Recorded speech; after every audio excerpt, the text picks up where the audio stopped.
बुड़ब ओडिशा ओडिशार मालकानगिरी अंचल बहु अंचल बुड़ब पोलावरम प्रकल्प नहीं बीजेपी सरकार नीरव रही।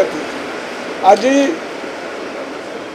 विधानसभा आगत मुलतवी प्रस्ताव पर आलोचना करने जो मना करागला अत्यंत दुखदायक एवं एथिपाई बीजेपी सरकार जो नीरव रही से अत्यंत आश्चर्यजनक।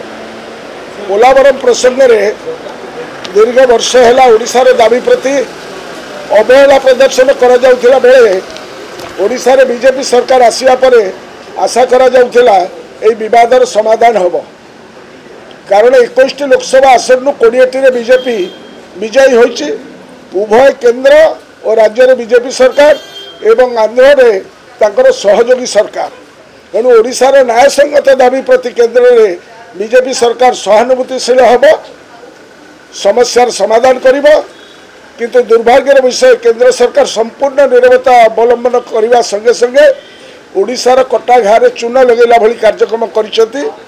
पोलावरम प्रकल्पर पानी को आंध्र रायलसीमा अंचल को नेबा सह सेठारे जलसेचन पर योजना करा जाइछि एवं प्राथमिक भाव में एठिरे 80,000 कोटी टका आंध्र व्यय करिवे बोली जणा पड़िछि। आंध्र सरकार का योजना ओडिशा पर अधिक विपद सृष्टि करिबो बोली आशंका करा जाई आमे ओडिशार स्वार्थ पाई आलोचना दाबी रखिथिलु। संप्रति वर्तमान प्रकल्प मालकानगिरी विशेष भाव में क्षतिग्रस्त होगाकू जाउछि। आश्चर्यजनक भाव में राज्य सरकार नीरवता अवलंबन करुचंती। ओडिशार अस्मितार प्रसंग को सुरक्षा प्रसंग को जो माने आयुध करी सरकार को आसीचंती पोलावरम परी संवेदनशील प्रसंग में ओडिशा अस्मिता कुआडे गला हजिगला बोली साधारण प्रश्न उठी। तेणु आज आम ये जो डिमांड करूँ जो गोटा डेडलाइन रखी आमर आंध्र सरकार जे से कार्यक्रम को 26 मसीहा सुधा सारे किंतु जो माने एठी कहते आम ओडिशार स्वार्थ कौन सी जगह सालिश करूँ ना से पोलावरम उपरे नीरवता अवलंबन कर विषय में डबल इंजिन सरकार केंद्र निकट में कौन दाबी रखिए ओडिशार स्वार्थ को प्राथमिकता न देवार है दुर्भाग्यजनक कथा। उल्लेखयोग्य जो 26 अक्टोबर सुधा पोलावरम प्रकल्प शेष करने आंध्र सरकार लक्ष्य रखिंट। पोलावरम प्रकल्प द्वारा मालकानगिरी शताधिक ग्रामर पाखापाखि जलमग्न हम लक्षाधिक लोक ए प्रभावित हे।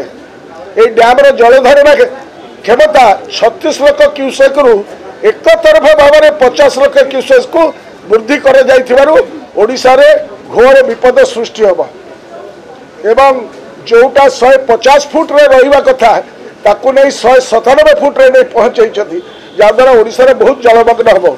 ओडिशार ये सब उद्वेग को आलोचना करने आम जो प्रस्ताव रखिलु एवं ओडिशार उद्वेग को जो उपेक्षा करा जाउछि सेतिपाई केंद्र बीजेपी सरकार उदासीन। केंद्र बीजेपी सरकार आंध्र प्रदेश सरकार को 12,157 कोटी टकर आर्थिक योजना जोगई किंतु आमर रिहाबिलिटेशन एवं आरआर पॉलिसी एपर्यंत जगह चिन्हट करा जाई नहीं। आदिवासी लोक जो माने 90% आदिवासी लोक से विस्थापित हे से नीरवता अवलंबन करुँच। राज्यर दाबी को बीजेपी सरकार दृढ़ भाव केंद्र में उपस्थापित न करि परिबा दुर्भाग्यजनक। केंद्र मोदी सरकार क्षमता रहिबा पाई आंध्र क्षमतासीन तेलुगु देशम पार्टी सांसद उपर निर्भर करुछि। तेणु मोदी सरकार आंध्र को सब प्रकार समर्थन दौरान आम बुझीपार्छु। ओडिशार बीजेपी दल केंद्र पाखे छिड़ा होगा जू ना केंद्र बीजेपी नेतृत्व दिन विशेषकर मोदी शाह प्रति अहेतुक भय दुर्बल नेतृत्व जो ओडिशार बीजेपी सरकार नीरव रहुछि। चरम दुर्भाग्य जे ओडिशार प्रिंट मीडिया एवं इलेक्ट्रॉनिक मीडिया एक कथा को एते गुरुत्व दौना जो भली गुरुत्व दे लोकलोचन को आनिबा कथा। पोलावरम प्रकल्प हो कि महानदी जल समस्या हो केंद्र सरकार ठारे ओडिशा बीजेपी दाबी अत्यंत दुर्बल कारण केंद्र नेतृत्व प्रति अहेतुक भय और क्षमता को जाबुड़ी धरी रही मनोवृत्ति बुड़ब ओडिशा से ओडिशा बीजेपी किसी जाए आसेना क्षमता ही सर्वस्व से आम आज डिमांड करुचु आज हाउस रे डिस्कशन है नहीं आम व्हाइट पेपर डिमांड करुचु आम सर्वदलीय कमिटी है केंद्र सरकार के पाखे ओडिशा न्याय दाबी को आमर गृह जरिया मान्यवरा स्पीकर के जरिया कमिटी जाई दिल्ली रे आलोचना करी ओडिशार स्वार्थ को जगी रखापी दाबी रखुच